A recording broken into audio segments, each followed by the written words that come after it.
अस्सलाम वालेकुम जी, आप देख रहे हैं मेरा यूट्यूब चैनल। मैं हूं एहसन वाहिद। आज सुप्रीम कोर्ट ने बड़ा अहम फैसला दिया है और नैब तरमीम के हवाले से जो नैब तरमीम की गई थी पार्लियामेंट की जानिब से मियां शहबाज शरीफ साहब की गवर्नमेंट की, वो मुस्तरद कर दिए हैं। जितने भी नैब केसेस थे मुस्लिम लीग नून की जमात पर या मुस्लिम लीग नून के रहनुमाओं पर, पीपल्स पार्टी के रहनुमाओं पर, वो केसेस भी जो है वो बहाल हो गए हैं। और इसी तरह अब जो है वो नए केसेस पीटीआई के खिलाफ भी जो है वो बन सकते हैं। इस वक्त पीटीआई की जो वकला टीम है उनका हिस्सा है अली इजाज भुट्टर साहब हमारे साथ मौजूद हैं, बहुत ज़्यादा एक्टिव हैं सोशल मीडिया पर। अली इजाज साहब, पहले तो आज का जो फैसला आया उस पर कमेंट कीजिएगा। देखें, आज का जो फैसला है बज़ाहिर तो आपके सामने इमरान खान साहब ने इन तरमीम के ख़िलाफ़ एप्लीकेशन दायर की हुई थी। वो जीत तो पीटीआई की और इमरान खान साहब की है चूँकि उनकी पटिशन, लेकिन मैं समझता हूँ ये पूरी कौम की जीत है। जो उनके टैक्सेस का पैसा इन चोरों ने, लुटेरों ने और डाकुओं ने लूट के दूसरे ममालिक में भेजा हुआ था, वो तमाम केसेस को दोबारा रीओपन किया जाएगा और कौम का वो लूटा हुआ पैसा दोबारा कौम को वापस दिया जाएगा।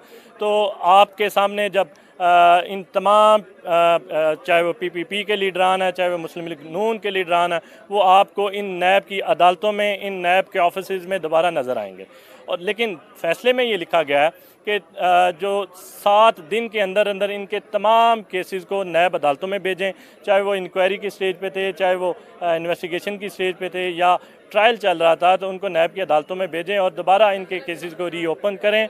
और इसमें जो मेन पॉइंट्स है, चाहे वो गवर्नमेंट ऑफिशियल्स के हवाले से थे कि चाहे वो गवर्नमेंट की स्टेज पे कोई भी पॉलिसी बनाए और नैब के कवानीन उन पे लागू नहीं होते, उनको भी कालअदम करार दे दिया गया। जो है आमदन से ज़ायद असासे के हवाले से जो तरमीम की गई थी उनको भी कालअदम करार दे दिया गया। फेक अकाउंट्स और बेनामी जायदादों के हवाले से जो तरमीम की गई थी, आपके सामने किस तरह मकसूद चपरासी और बहुत सारे लोगों के नाम पे अकाउंट्स बनाए जाते थे और तरमीम के बाद ये कहा गया था कि डायरेक्टली अगर उनका कोई ताल्लुक़ नहीं है तो उनका कोई कानून लागू नहीं होगा, तो उसको भी गैर कानूनी कालअदम करार दे दिया गया। अच्छा, आज खान साहब की एक दरख्वास्त थी जिसे काबिल समात जो है वो करार दिया गया है, उसके मुतालिक थोड़ा सा बताइएगा।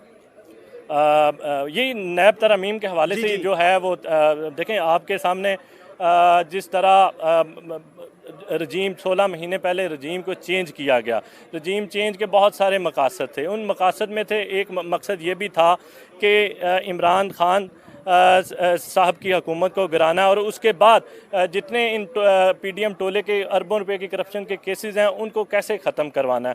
रजीम चेंज हुई के टाइम पे इमरान खान साहब ने अपने फाइनेंस मिनिस्टर को उस वक्त की इस्टेब्लिशमेंट को भेजा कि आप ये काम ना करवाएं, आप इस मुल्क में जो सियासी गैर इस्तेकाम आएगा और इस मुल्क में जो माशी बदहाली आएगी, तो हमने बड़ी मुश्किल से मेहनत करके हमने इस मुल्क को इस स्टेज पे लेके आए हैं, तो मुल्क के हालात बहुत ज़्यादा ख़राब हो जाएंगे। लेकिन रजीम चेंज की गई, उसके बाद उनके जो मकासद थे वो पूरे किए गए। एक मकसद जो था कि इन चोरों के केसेस को ख़त्म कराना है, वो मकसद भी पूरा किया गया। अपनी मर्ज़ी के वकील जो कि इनके लॉ मिनिस्टर थे उनको इनके जो ज़ाती वकील थे अपने केसेस में, उनको लॉ मिनिस्टर बनाया गया। अपने नैब अदालतों में अपनी मर्ज़ी के जजेस लगाए गए, अपनी मर्ज़ी के प्रोसिक्यूटर लगाए गए, चाह के अपनी मर्ज़ी के इन्वेस्टिगेशन ऑफिसर लगा के अपनी मर्ज़ी के अदालतों में बयानात दें और तमाम केसेस जो हैं वो ख़त्म हो जाएं। आपके सामने शरीफ फैमिली के सारे, चाहे वो शहबाज शरीफ के बेटे थे, चाहे वो हमजा शहबाज था, चाहे वो सलमान शहबाज था,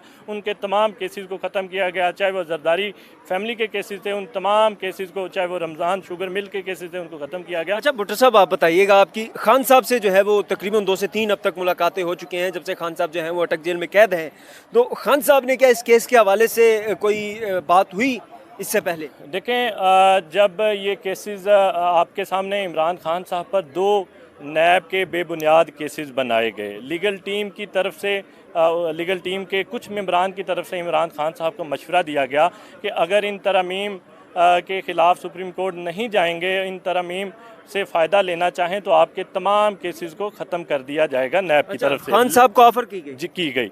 और लेकिन इमरान खान साहब ने कहा कि मैं इन तमाम जो गैर कानूनी तरमीम हैं जिसमें कौम का पैसा, जो टैक्स का पैसा था उसको लूटा गया और बाद में केसेस को ख़त्म किया गया, मैं इन तमाम तरमीम से अपने किसी बेबुनियाद फ़र्ज़ी झूठे केस का फ़ायदा नहीं लूँगा। मैं इन तमाम झूठे केसेस को फेस करूँगा और जो कौम का पैसा लूटा गया वो इंशाल्लाह इन तरमीम को कलअदम करार देकर वो वापस लाया जाएगा। तो इमरान खान साहब ने इन तरमीम से फ़ायदा लेने से इनकार किया। वो जो 2 केसेस बेबुनियाद खान साहब पर दर्ज किए गए, अच्छा अब आपके उन केसेस में क्या हिकमत अमली है? उन केसेस में भी आपके सामने जो केसेस हैं, एक तो अलकादर ट्रस्ट केस है। अलकादर ट्रस्ट केस में अगर मैं उसके हक़ाइक़ बताऊं तो 3 साल पहले नैब की एक मीटिंग हुई, उसके मिनट्स मौजूद हैं, हमारे पास डॉक्यूमेंट्स मौजूद हैं कि अलकादर ट्रस्ट को उन्होंने क्लोज़ किया है कि ये केस चलने के काबिल नहीं है। लेकिन 3 साल बाद रजीम चेंज के बाद पता नहीं ऐसा क्या होता है कि उस केस में क्या नया आ जाता है, तो उस केस को दोबारा बनाया गया।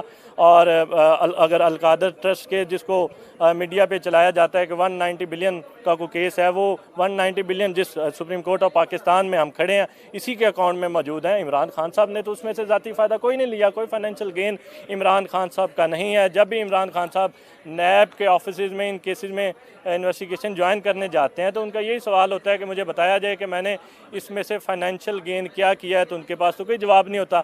हाँ, ये कहा गया कि आपने इनमें से पॉलिटिकल फ़ायदा लिया है। पॉलिटिकल फ़ायदा उन्होंने पूछा कैसे लिया, उन्होंने कहा जी जब ये अलकादर ट्रस्ट बनाया गया तो इसका आपको पॉलिटिकल फ़ायदा हुआ होगा।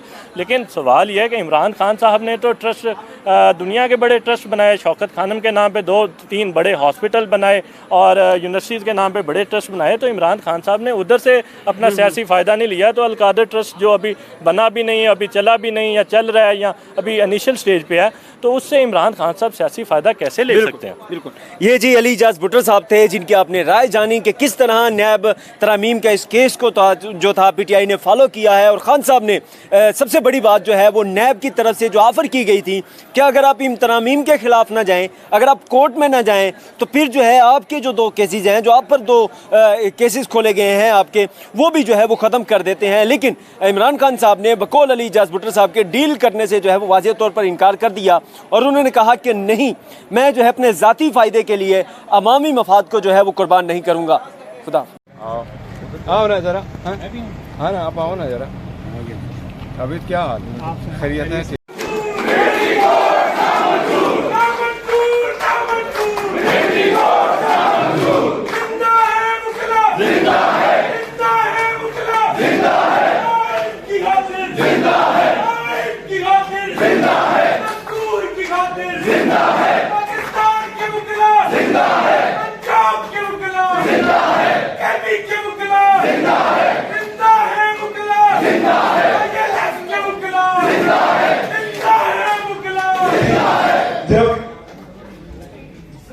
मेरा नाम पुकारा गया कि मैं आपसे मुखातिब हूँ, तो मैंने इन्हें कहा कि